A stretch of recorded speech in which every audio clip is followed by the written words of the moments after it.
My name is Tess Eley. I'm 34 and I keep other people's books for a living, so I know exactly what a signature is worth. On Christmas Eve, my fiancé's mother stood in her own doorway and told my 7-year-old daughter to wait outside while her grandchildren ran past us with gift bags. I didn't argue. I didn't raise my voice. I knelt down, fixed Lily's mittens, and handed that woman a plain white envelope for you. Open it later. Then I drove my daughter home through the snow and made her cocoa. She opened it at 11:47 that night.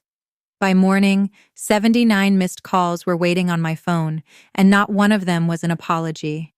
Some doors you don't fight to get through. You just stop paying to keep them standing. Welcome back to Ashes of Inheritance, where ordinary women keep their composure while everything around them falls apart and walk away with their dignity intact. If you believe the quietest person at the table is often the one holding the most, you're in the right place. Drop a comment and be sure to subscribe. Let me back up because the envelope didn't come out of nowhere. It came out of 8 months of careful records. I run a small bookkeeping and tax practice out of a converted dining room on Maple Street, 2 miles from the nice part of town and a whole world away from it. I built that practice after my divorce when Lily was 2, and I had $900 and a folding table. People in this county call me when a number won't behave. I find the mistake. I fix it quietly. And I never make them feel stupid for the hole they dug. That's the job. Somewhere along the way, it became the rest of me too. I fix things. It's the only love language I ever fully trusted because a balanced ledger never changes its mind about you. My ex used to say, "I'd rather solve a problem than be held," and he wasn't entirely wrong. I was very good at reading other people's mistakes. I was a lot slower at reading my own. Lily was the one warm thing I never tried to balance. She was 7 that winter, missing a front tooth, the kind of kid who waved at strangers and meant it. She drew houses constantly, always with everyone standing in the doorway. Nobody left out. I kept those drawings in a folder thicker than some of my clients' returns. I thought back then that I was building her a steady life. I just hadn't yet learned that steadiness can be a kind of blindness, and that the people who let you carry everything are rarely the people who will carry you. I met Mark Calloway at a Chamber of Commerce mixer I almost skipped. He was 39, easy in a room, the kind of man who remembered your coffee order. What got me wasn't the charm, though. It was Lily. He got down on the floor with her at our 3rd dinner and let her win at checkers 4 times in a row badly on purpose, narrating his own defeat like a sports skier. She laughed until she hiccuped. That night, she called him almost dad, testing the word out sideways, and I let myself want it. We dated a year and a half. He was steady about small things, flowers on no occasion, oil changes I forgot. But there was one subject where his easy voice went tight, and that was his family's house. The Calleys were old money in a town that didn't have much of it, and the center of all of it was a white Victorian on Cedar Hill with a wraparound porch, and his late father's name still on a brass plate by the door. Mark talked about that house the way other men talk about a championship season. Whenever it came up, his jaw set just slightly, like a man bracing for a bill. I noticed it. I'm trained to notice when a number doesn't sit right, and a person can be a number too. I asked him once lightly if the house was a lot to keep up. He said, "It's handled." In the flat tone people use when something is the opposite of handled. I let it go. I was in love, and Lily had started drawing a 5th person into all her doorway houses, a tall one holding her hand. The first time I went up to Cedar Hill, I understood the tight jaw. The house was beautiful and cold in the way museums are cold, every surface polished to remind you not to touch it. Vivian Calloway met us in the front hall under a portrait of her dead husband. She was 63, silver-haired, dressed like she was about to be photographed for the Historical Society. She took my hand the way you'd take a damp coat. "This must be Mark's friend," she said. And when Mark corrected her, "Fiancé, Mom," she repeated the word like it had a bad aftertaste. "Fiancé, of course." Then she looked down at Lily, who was holding out a dandelion she'd saved from the car. Vivian smiled at my daughter the way you smile at a stain you're deciding whether to mention. "We're not really a dandelion family," she said, and steered us toward the parlor.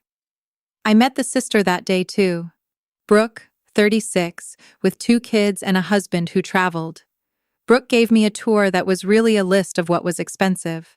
By the mantel, she pointed out the family's pride. Little matching gift bags, deep green tissue, gold ribbon tied in identical bows, one for each Calloway grandchild every holiday. A tradition going back to Vivian's mother. They line up by age, Brooke said, and Vivian hands them out. It means everything to the kids. I looked at the row of gold bows and counted out of habit. There were exactly enough for Brooke's too, and none extra. Lily stood beside me, quiet, watching the ribbons catch the light. I told myself it was just a tradition that hadn't caught up to us yet.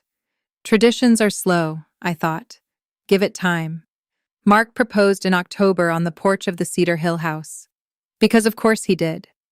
I said yes because the man I loved was kind to my kid, and because I'd spent 5 years being the only adult in my own life, and I was tired. The ring was his grandmother's. Vivian watched the whole thing from the parlor window, with a face like she was approving a loan she'd already decided to deny. After that, the small things stacked up the way small things do. Family dinners where Brooke's kids, Aiden and Sophie, got walked through their manners and praised, while Lily got passed over like a place setting nobody had counted. A trip to the lake where there were beds for everyone but a cot for my daughter in the laundry room that nobody had thought to mention. Each time I said something to Mark, calm and specific, the way I'd flag an error to a client. Each time he said his mother meant well, and I was reading into it. One night, I came back from the bathroom and heard Vivian in the kitchen. Low to Brooke. "We'll see how long this one lasts," she said. Brooke laughed. I stood in the dark hallway with my hand on the wall and made myself breathe. Then I went back in and smiled and passed the rolls because Lily was at that table with frosting on her chin, happier than I'd seen her in a year.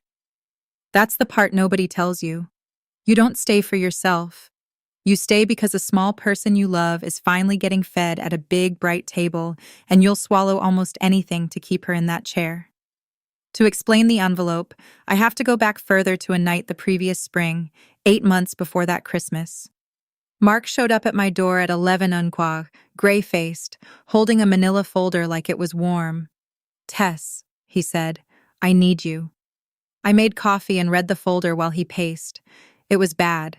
His father, the man in the portrait, had spent the last decade of his life borrowing against the Cedar Hill house and hiding it. There were back property taxes, a second mortgage nobody had told Vivian about, and a lien that had quietly matured. The county had set a date. In 11 weeks, the white Victorian on the hill, the one with the brass plate and the gold ribbons, was going to be sold on the courthouse steps for unpaid debt. "Mom doesn't know how bad it is," Mark said. "She thinks if she sells some silver, it goes away. It doesn't go away. You do this for a living. You're the only person I know who can even read this. I read it twice. The numbers were ugly, but they weren't impossible. Roughly $9,000 stood between his family and the worst day of their lives. And I had it, more or less, the slow, careful savings of a woman who'd learned never to be $9,000 from disaster again." Mark looked at me like a man at the edge of a roof. "Please," he said, "I'll never ask you for anything again." I should have asked myself why a family that valued appearances above oxygen had let it get to 11 weeks. But all I could see was a son terrified of watching his mother lose everything. So I said I'd help. I just said it my way. Here is the thing people misunderstand about me.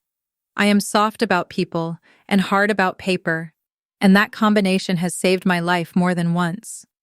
I did not write the Callaways a gift. I have watched too many families turn a gift into a grievance.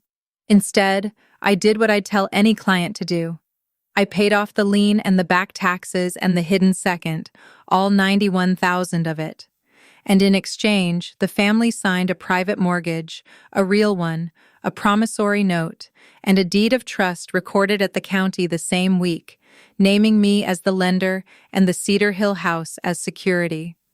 Low interest, lower than any bank would have touched them for a modest monthly payment they could actually make. And because I am who I am, a standard acceleration clause, the kind every note has, the kind that says, if you stop paying, the lender can call the whole balance due. I sat them all at my own kitchen table to sign, Vivian included, and I explained every line in plain English, the way I do for the scared and the elderly, because that's the decent thing. Vivian signed with her mouth pressed flat, like the pen was an insult.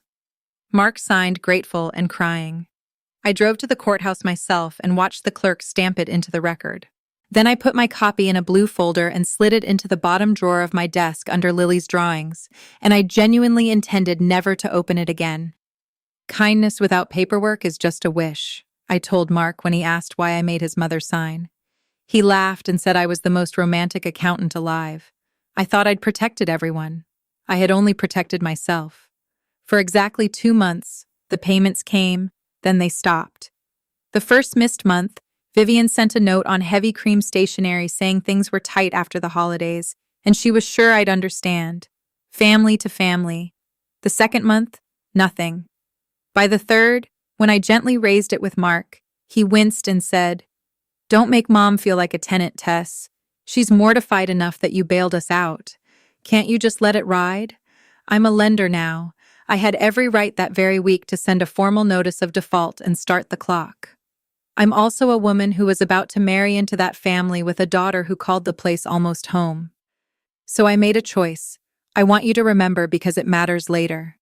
I chose not to declare default. I let it ride month after month. No notice, no demand. The balance quietly growing while I told myself patience was the loving thing. What I started to understand slowly was why Vivian's politeness toward me had a layer of frost under it, that her politeness toward strangers didn't. It wasn't that she thought I was beneath the Callaways, though she did. It was worse than snobbery. Every time she looked at me, she had to remember that the divorced bookkeeper from Maple Street owned the paper on her family's house. I had seen the inside of her terror, and she could not forgive me for the rescue.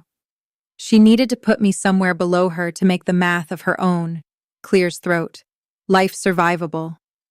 I didn't have the words for it yet that spring, but I'd feel it sharpen all the way up to a doorway where she'd finally find a small enough person to push. The slight stopped being about me that fall and started being about Lily, which is a different thing entirely. I can take a cold handshake. I cannot take watching my daughter learn that she's optional. The first one I couldn't talk myself out of was the stockings. Vivian had a mantle of them, Hank knit. Each grandchild's name worked into the cuff in red yarn made by her mother before she passed.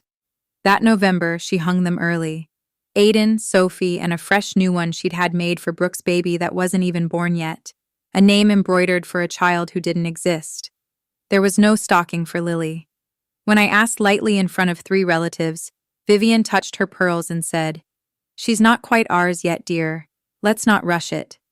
The unborn baby was ours enough. My 7-year-old, who'd been calling Mark almost dad for a year, was a guest on probation. Lily didn't cry. That was the part that undid me. She just got very still and looked at the empty bit of mantle where a stocking would go. And then she put her cold little hands in her coat pockets and said she wasn't really a stocking person anyway.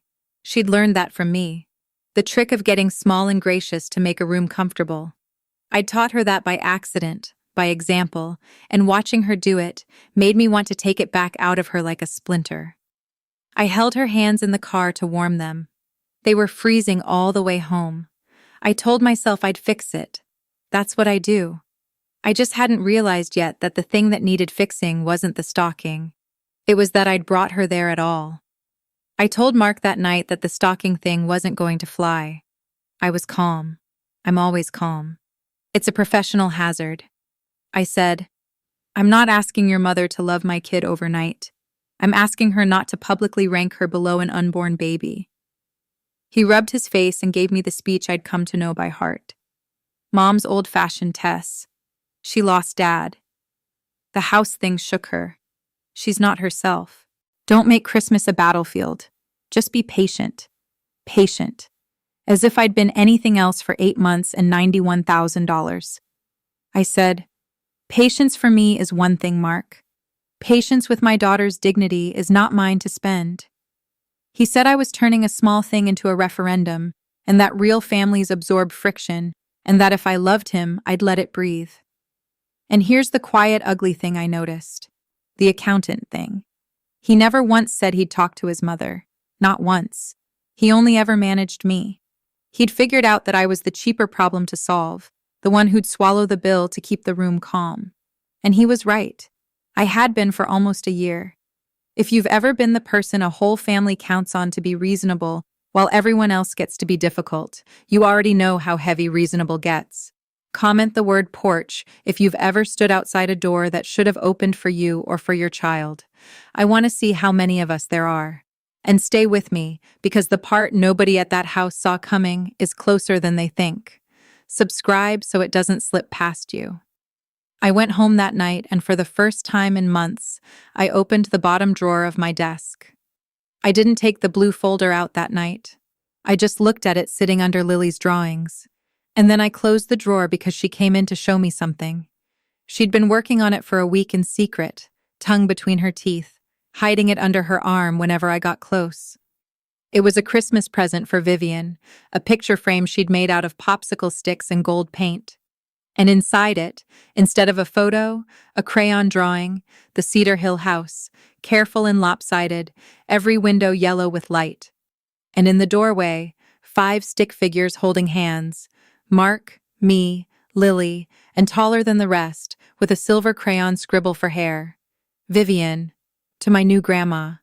She'd written on the back with a backward N. I want you to picture me holding that thing.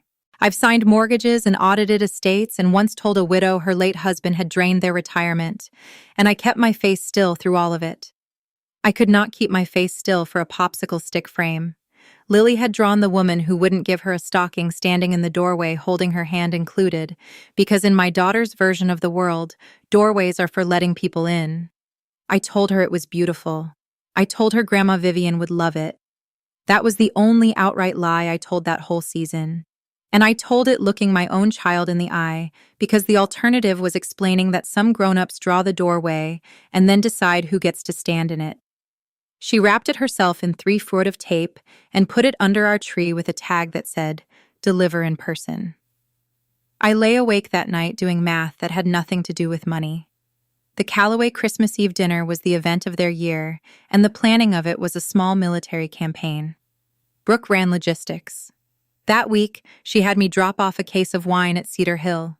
And while I was in the kitchen, I watched her assemble the gift bags at the island. Deep green tissue, gold ribbon, identical bows. She had them in a row, and she was counting under her breath, the way I count, and tucking a little tag into each. I did the thing I can't not do. I counted with her. 1 for Aiden, 1 for Sophie, 1 for the cousins coming up from the city. 2 of those, 1 for the toddler of a Callaway niece. 6 bags, 6 bows. And I stood there with a case of Cabernet in my arms and waited for the 7th, the one with a backward lettered tag, the one for the little girl who'd drawn this woman into her doorway. There was no 7th bag. There was no 7th anything. The whole evening had been counted out to the place setting, and my daughter wasn't in the arithmetic. I set the wine down very gently because I was afraid of what my hands wanted to do. Brooke caught me looking and smiled, smooth as the ribbon. "Oh, we keep the bags just for the grandkids," she said. "You understand. It keeps it special." I said, "I understood. I'm good at saying I understand." I drove home with my jaw aching and a number forming in my chest. Not a dollar number, a different kind. The kind that tells you a thing has crossed from accident into design. Somebody had sat down and decided on purpose with ribbon and tags that there would be no place for Lily. I needed to know who and how decided. I found out 2 days later, and I found out by accident, which is the only way you ever find out the true things. Back when the wedding was still being planned, Brooke had added me to a group text called Callaway Christmas so I could weigh in on flowers and seating. Nobody had ever removed me. I'd muted it months ago. That Tuesday night, my phone lit up anyway, because someone tagged the caterer's number wrong, and the whole thread spilled open on my screen while I was washing dishes. I dried my hands and read it, all of it, with the cold focus I usually save for a fraud case. The seating plan was there in black and white. Kids' table, Brooke had written. Aiden, Sophie, the city cousins. Then, in case it wasn't clear, our grandkids only this year. And under it, Vivian, who never texted, had typed in full, slow capital letters, the way she did everything. We tolerate the bookkeeper because we have to. Let's not pretend the child is family. The table is for ours. Brooke had answered with a single thumbs up. We have to. There it was, the whole architecture of it. They didn't dislike me. They resented me specifically for the $91,000 that kept a roof over the very table they were now ranking my daughter beneath. The rescue was the wound, and the child, my Lily, with her popsicle stick frame wrapped in 3 feet of tape, was the thing they'd agreed in writing not to pretend about. I screenshotted every message, not because I had a plan yet, because I'm a bookkeeper, and when a thing matters, you keep the record. Then I sat down at the kitchen table where they had all signed my note 8 months before, and I finally opened the blue folder. I read my own note like I'd never seen it before. The way you reread a contract when the relationship behind it has changed. Promissory note deed of trust, recorded book and page number stamped by the county. Principal of $91,000, reduced by exactly 2 payments plus accrued interest. And there in paragraph 9, the clause I'd put in out of pure habit 8 months earlier, never imagining I'd need it. Upon default in any payment, the holder may at the holder's option declare the entire unpaid balance immediately due and payable. At the holder's option, me, I was the holder. For most of a year, I'd chosen every single month not to exercise that option, and my forbearance had been so quiet that the family had stopped seeing it as forbearance at all. They thought I'd written off the money the way you write off a wish. They thought my silence was weakness. I sat in my kitchen at midnight and understood, with the clean click of a column, finally balancing that I was not the powerless one at that table. I had simply been behaving as if I were out of love, and they'd built their whole contempt on top of that behavior like it was bedrock. It wasn't bedrock. It was a courtesy I could withdraw. I want to be honest about what I felt because it wasn't triumph. It was grief. I'd wanted the doorway picture to be true. I'd wanted Lily to have a grandmother and a big warm table. What I had instead was a recorded lien and a screenshot and a daughter who taught herself to say she wasn't a stocking person. I closed the folder. I didn't act. Not yet. Even then, even reading we have to in those flat capitals. I gave them one more door. The door I gave them had Mark's name on it. The next morning, I met him for coffee and I laid it out plainly. No screenshots, no folder, just words. I said Christmas Eve, Lily walks in the front door with everyone else, sits at a table, opens a gift like every other child in that house. That's the whole ask. If that can't happen, we don't come, and you and I have a much bigger conversation. I watched his face do the thing I'd been watching it do for a year. The flinch, the calculation, the search for the version of the sentence that cost him least. He reached across the table for my hand and said, "You know I'm on your side." I said, "I'm not asking whose side you're on, Mark. I'm asking what you're going to do. Will you tell your mother Lily has a seat? Yes or no?" And he said, "I'll handle Mom." A promise I'd heard a dozen times that had never once been followed by a handled mother. I'm an auditor at heart. I know a phrase that's designed to end a conversation rather than do a thing. I'll handle it is what people say when they intend to handle you. I nodded and let him think the conversation was over and the matter closed. But under the table in my bag, I had already started something the night before, and his answer had just told me whether to finish it. I drank my coffee. I told him I loved him. And the awful part is that I still did. The way you love a house you already know you have to sell. Then I drove to a different appointment, one I hadn't told him about, with a woman who'd printed something for me to read. The woman was Ruth Pelam, a real estate attorney 2 towns over who'd done clean work for a few of my clients. I'd called her the morning after the group text and told her what I held. She'd pulled my recorded deed of trust, confirmed every comma, and now she slid a document across her desk that I made her walk me through twice because I needed to be sure I understood it as a person and not just as a number. It was a notice of default and intent to accelerate.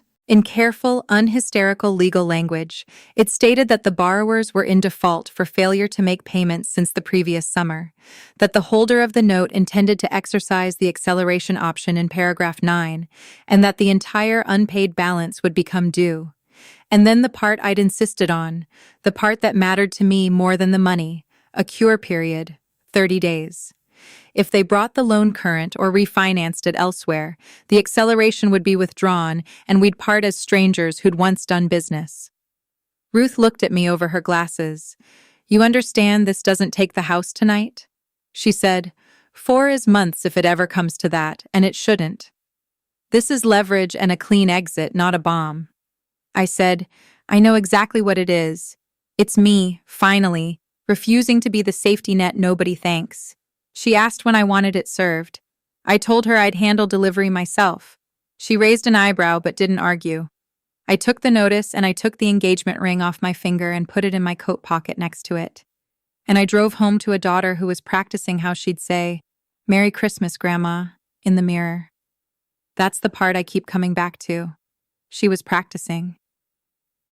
Lily stood in front of the hall mirror in her good red dress, holding the wrapped popsicle stick frame, rehearsing. "Merry Christmas, Grandma Vivian. I made this for you." She tried it 3 ways, deciding which smile to use, and asked me if she should curtsy. I said, "A curtsy would be perfect." Then I went into my room and put 2 things in the inner pocket of my coat. A sealed white envelope from Ruth's office holding the notice, the ring, and 1 handwritten line I'd added myself at the bottom of a sheet of my own paper. And next to it, folded a print out of the group text in case I needed Vivian to know that I knew. Here was the deal I made with myself, and I made it standing in my closet like a vow. We would go to Cedar Hill. If Lily was welcomed through that front door, seated, handed a gift bag like any other child, then the envelope stayed in my coat and dissolved back into a marriage I'd spend years trying to make work. If she was not, the envelope changed hands, and so did everything else. It was the fairest test I knew how to write, and I'd written a lot of them. I gave them the chance to make me wrong. I drove to that house genuinely hoping to be wrong. If you've ever gotten dressed up to walk into a room you already half knew would hurt you, comment the word envelope, because you brought one too, even if it was only your hope. Subscribe and stay close. What Vivian said at the door is next, and I've never forgotten a word of it. Christmas Eve came down soft and cold, the kind of snow that makes everything look forgiven. Lily was electric all afternoon. She'd picked out red mittens to match her dress, the ones with the little white snowflakes, and she would not take them off. Not in the warm house, not in the warm car, because she said her hands needed to be ready to give the present. She held the wrapped frame in her lap the whole drive, both mittened hands around it like it might fly away. She asked me, somewhere on the county road, whether I thought Grandma Vivian would hang it up. In the kitchen, she decided, on a wall where everyone could see.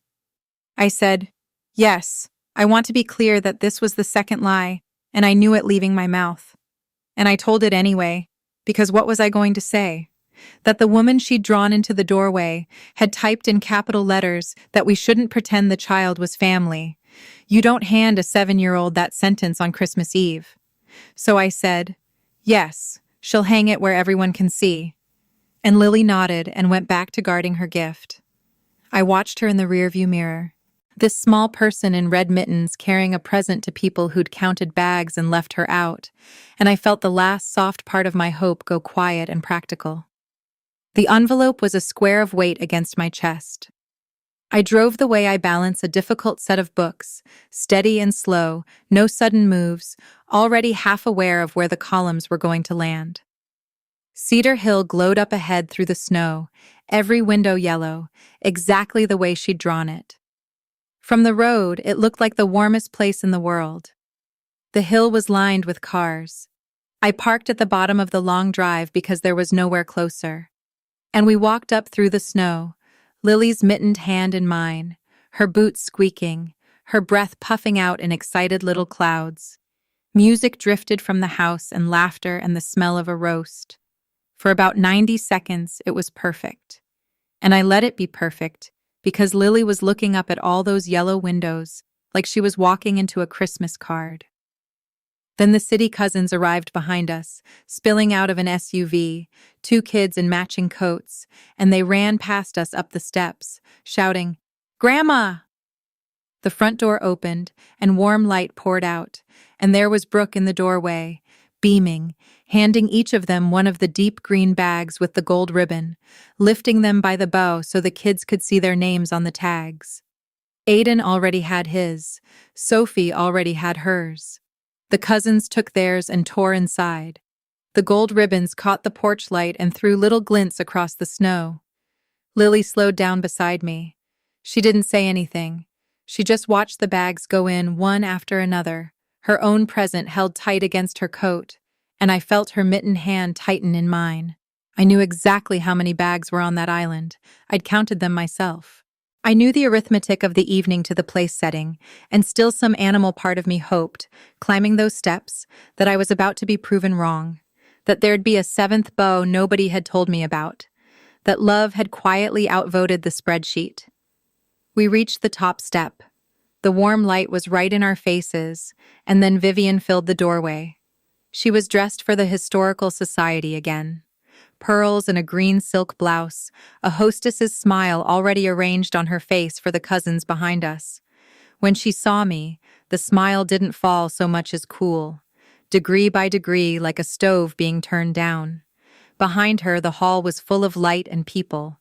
Brooke just inside with the last gift bag, Mark somewhere deeper in.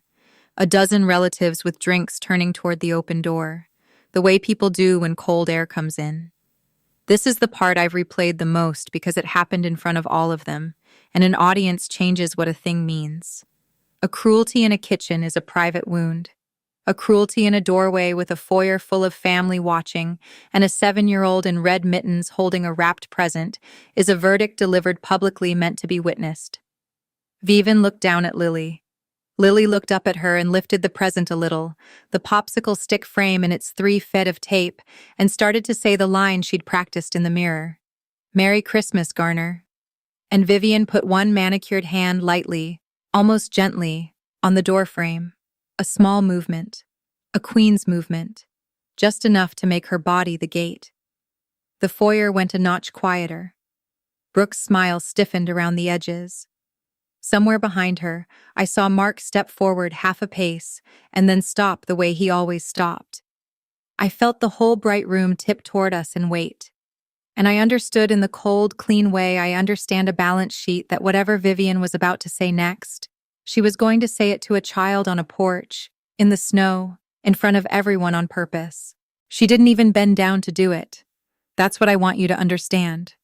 She delivered it, standing at her full height, looking down past her pearls at a 7-year-old holding a homemade gift, in a voice pitched to carry into the foyer, so the whole family could hear how a Callaway draws a line.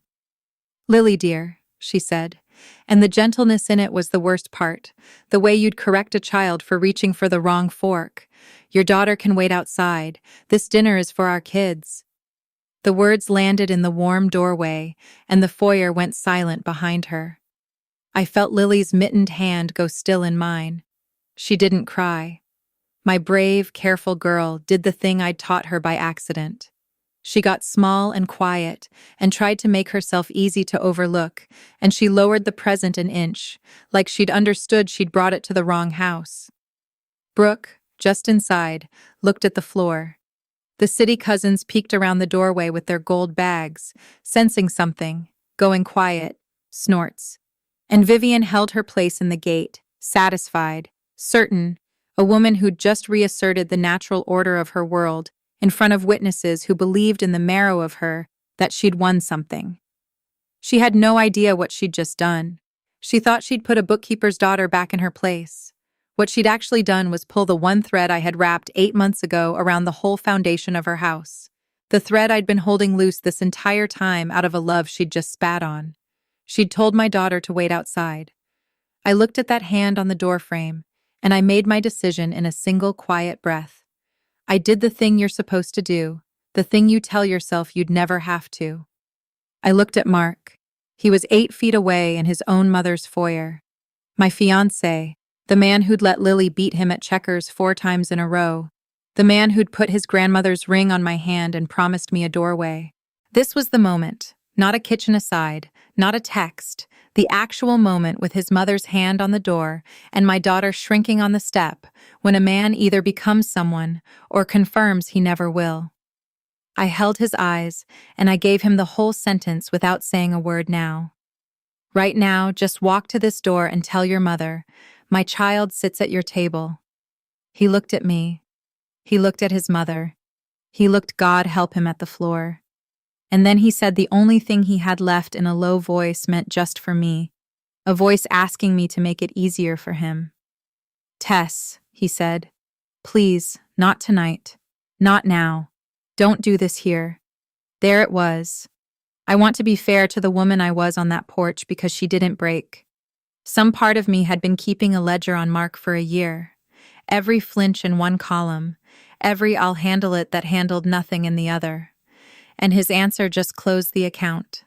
It wasn't Vivian who ended us. Vivian was always going to be Vivian. It was the half step forward and the full stop. The please not now. The way the man who'd promised to stand in the doorway with us chose instead to stand inside it with them, asking the cold woman on the step to please be reasonable one more time. So I got calm. Not cold calm the way I get when the numbers finally make sense, and there's nothing left to do but the next correct thing. I crouched down in the snow to Lily's height, with the whole bright foyer watching, and I did the smallest, most ordinary thing in the world. I fixed her mittens. I tugged the red cuffs up over her wrists where they'd slipped, and I tucked a strand of hair behind her ear, and I told her quietly, just for her, you did everything right, baby. We're going to go get Coco. She nodded. She trusted me. Then I stood up and I reached into the inner pocket of my coat, and I took out the plain white envelope, and I held it out to Vivian Calloway, who was still standing in her doorway, like a monument to herself. She looked at it confused. This woman who'd expected me to argue or cry or beg, who had no slot in her understanding of me for an envelope. She took it the way she'd taken my hand the first day, like a damp coat between two fingers. I didn't explain. I didn't raise my voice. I'd spent a year explaining, and it was over. I just said the words I'd been carrying up the hill for you. Open it later. And then I took my daughter's mittened hand, and I turned my back on the warmest-looking house in the county, and I walked us down the long, snowy drive to the car, while the foyer murmured behind us, and the gold ribbons glinted in the windows. Vivian, I'm told, smiled. She thought it was a note. She thought she'd won, and that I was leaving the way the defeated leave. She tucked it in her pocket to read after the toast. The car was so cold our breath fogged the windshield before the heater caught. Lily buckled herself in, still holding the wrapped present, the one that had never made it through the door. And for a long minute, neither of us said anything.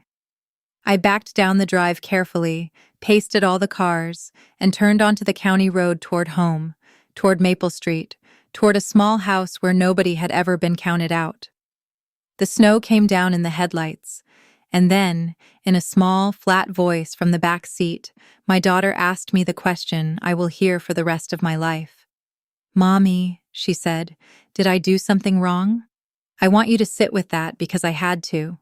7 years old in red mittens, holding a gift she'd made with her own hands and 3 feet of tape. And the conclusion she'd reached, standing on that step, was that the fault must be hers. That's what that house had taught her in one evening. That's what I'd risked teaching her. Every month I let it ride. I kept my eyes on the road because I couldn't trust my face, and I kept my voice as level as I keep it for the scared and the elderly.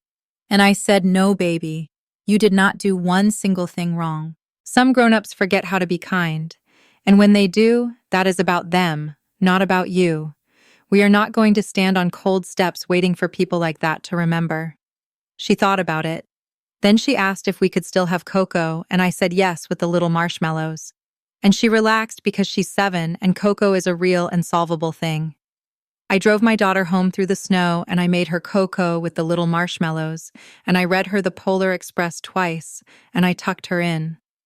And the whole time in my coat by the door, my phone sat silent. They hadn't opened it yet. Vivian was still saving it for after the toast. Here is what I pieced together later from Mark, from Brooke, from the 17 voicemails about what happened at 11:47 that night. The dinner went on without us. The toast was made somewhere around to midnight, the guests thinning, the dishes started. Vivian remembered the envelope in her pocket and opened it by the fire, probably expecting an apology, a plea, a check even, some final tribute from the woman she'd put in her place. She found 3 things. The first was the engagement ring, the grandmother's ring, slid to the bottom of the envelope, which told her before she read a word that the wedding was finished. The second was a formal notice of default and intent to accelerate on Ruth Pelam's letterhead, citing the recorded deed of trust by its book and page number, declaring the entire unpaid balance of the loan on the Cedar Hill house immediately due with a 30-day window to cure the house. My $91,000, the rescue, she could never forgive me for now, formally, legally, irreversibly called. And the third thing was a single line in my own hand on a sheet of my own paper underneath all that careful legal language. You told my daughter she could wait outside. So can your forbearance. I'm told she read it twice. I'm told the color went out of her face the way it goes out of a room when a fuse blows. Because Vivian Calloway, who had spent the evening proving to a foyer full of relatives exactly who did and did not belong at her table, understood all at once that the woman she'd shut out on the step was the one person standing between her family and the courthouse steps, and that I had been standing there quietly, holding that door open for almost a year. Every month, she missed a payment. Every time she looked at me like a damp coat, she'd thought my silence was weakness. It had been a courtesy, and courtesies, unlike mortgages, are not recorded at the county. They can be withdrawn in an instant on a porch. With a few words, at home, with Lily asleep and the cocoa pot still in the sink, my phone lit up on the table by the door. Then it lit up again. Then it didn't stop. By morning, there were 79 missed calls. I counted them because counting is what I do. Sitting at my kitchen table with coffee while my daughter slept in, scrolling a screen that had become a kind of seismograph of a family realizing what it had done. The voicemails were a tour through every stage at once. The first few were Vivian, and they were rage. That flat capital letter voice now shaking, calling me vindictive, calling me a snake who'd wormed into the family, demanding I tear up the notice this instant. How dare I? After everything they'd done for me, everything they'd done for me.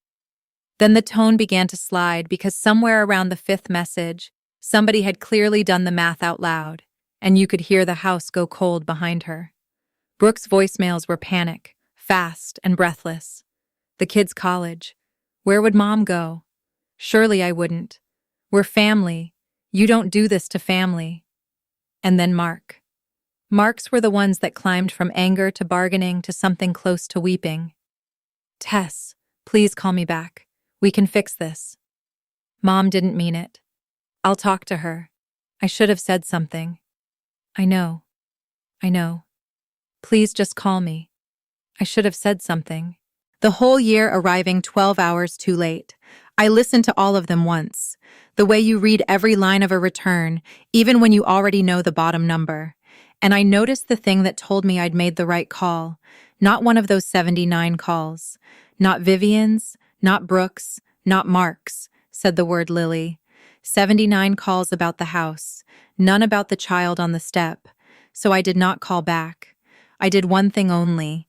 When Mark called the 80th time live at 9:00 a.m., I answered because he'd earned one sentence. He started in a rush. Tess, thank God. Listen about the notice. I let him finish. Then I said very quietly into all that noise, the terms are in the letter, Mark. You always told me your mother handles the money. Let her handle it. And I hung up.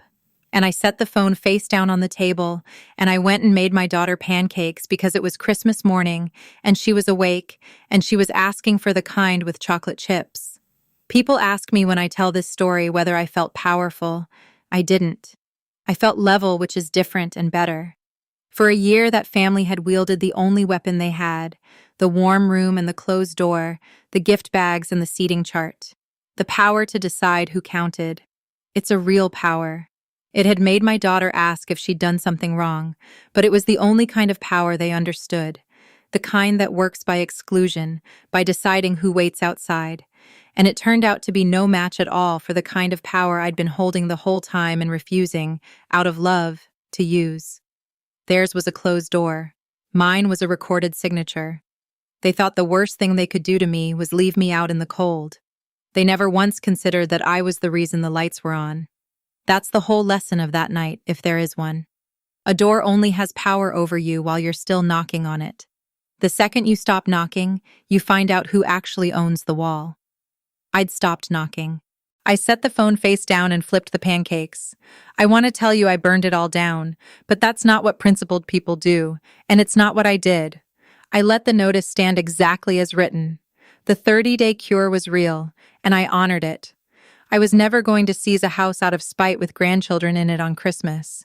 I'm not Vivian, and the difference between us is the entire point.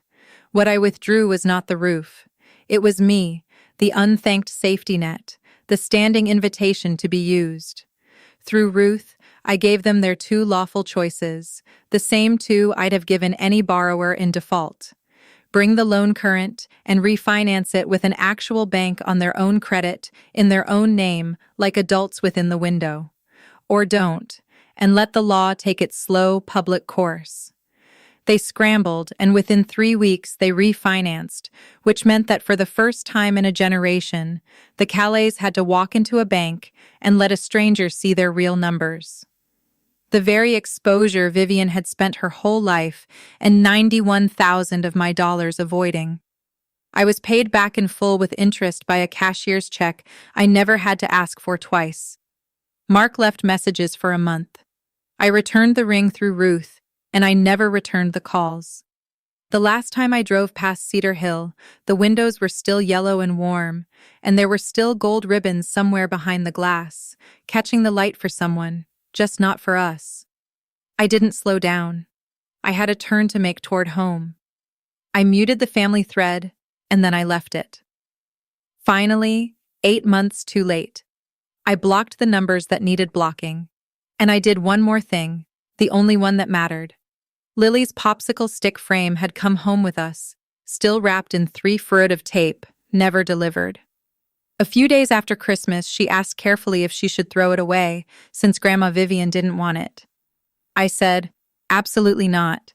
We unwrapped it together at our own kitchen table, and we took out her crayon drawing of the glowing house with 5 people in the doorway. And I told her we'd make a new one, a true one. She drew our house on Maple Street, small and a little crooked, every window yellow. And in the doorway, she put 2 stick figures holding hands, her and me. And after a moment, she added the cat. No one waiting outside. We hung it on the wall where everyone could see exactly where she'd wanted the other one to go. And weeks later, out of nowhere, brushing her teeth, she said, "So I didn't do anything wrong. Not a question this time." "No, sweetheart," I said. "You never did. Some grown-ups just forget how to be kind, and we don't wait on their porches anymore. If there's one thing that whole cold Christmas taught me, it's this. A closed door only has power over you while you're still standing there knocking. And the day I stopped knocking was the day I got both my daughter and myself back. That's my story. 1 cold porch, 1 quiet envelope, and a little girl in red mittens who never had to wait outside again. If anyone has ever told your child to wait outside while theirs ran in, take this as your sign to stop knocking and find out who really owns the wall. If this reached you, share it with someone who needs to hear it. Drop a comment, hit subscribe, and I'll see you in the next one.